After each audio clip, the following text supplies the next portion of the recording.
Smith with Smith & Son Plumbing. I just wanted to come back and tell y'all how to do a proper flush and maintenance on your water heater. It's very important to do such a thing because if you don't, there'll be sediment that actually builds up in the bottom of the heater. You start hearing this cracking and bulling noise. It actually is really bad for the water heater tank. So I just want to kind of walk through the process of how to do that. The first step in this process is going to be to make sure you have a water hose that can reach all the way from your water heater out to the grass area. You don't want to put it on the concrete because some of the buildup that's in there, it'll actually etch into your concrete and then you'll have a stain on there. I've already got the water hose out here so that we don't have to go through that process on the video, but we're going to go in here to the water heater now. Alright, so the first step that you want to do, luckily this water heater's in the garage, but you have a breaker panel here. You want to make sure that you find the right breaker to turn it off. Let's see here, this one here is water heater. So you want to make sure your breaker is turned off before you do any kind of flush on the water heater because it will burn out the heating elements on the unit if it's electric. So the second step of this is going to be hooking up the water hose to the water heater. So to do that, get the end of your hose and you want to attach it on here. In this particular instance, and in some of your instances as well, the pan's going to be kind of in the way. These are made out of aluminum, so you can easily bend them and put them back into place. Just want to pull it down far enough where you can get the water hose on there. And you want to get it started. Make sure it's decently tight before you go to the next step, for the simple reason that water will spurt everywhere and make a big mess. Get it on there. So now that I have the water hose on the water heater, first thing I'm going to do is I'm going to turn this valve on. Some of them turn on, you know, righty-tighty, lefty-loosey. On some of them you might need a screwdriver because they'll have a little valve on top of them and you just stick it on there and turn it to turn it on. So I'm going to turn it on. You're going to be able to hear the water flow through the water hose.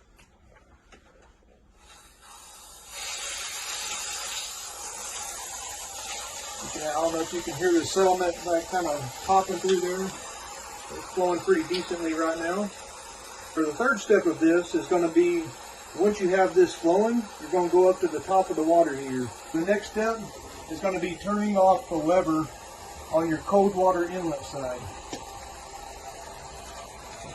So once you get that turned off, you hear the water flow kind of slow down and you can't hear the water running anymore right now.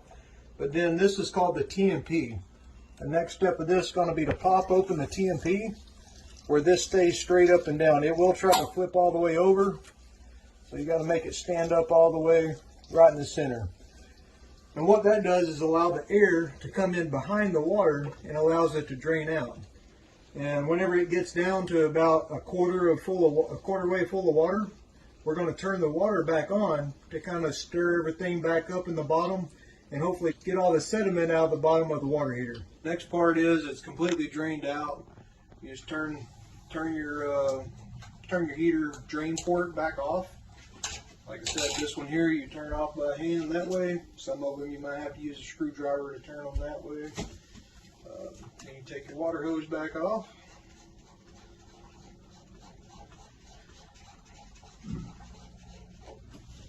The next part we're going to do is we're going to go back up to the top of the water heater. Kind of go back through the process. Now, one thing that I did do while we were waiting is I turned on fixtures, hot water side of fixtures in the house. So we turn those on so that air can get, or actually the water can escape back out of the unit whenever we're filling it back up. So we turn off the TMP and we turn back on the water. You hear it start to fill up. We're going to wait until it fills all the way up to the top. It takes a little bit of time for it to fill up.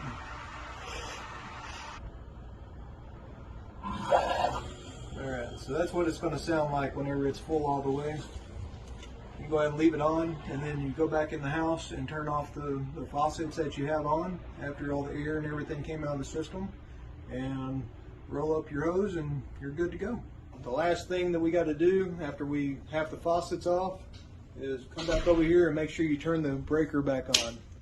If you don't turn the breaker back on, it's going to be a long time before you get hot water, because everything's going to be cold. Guys, thank you for watching the video. Keep coming back on Mondays for the Master Plumber Mondays, and look forward to giving you future tips and tricks on what we can do to help you do things for yourself, and also things to watch out for.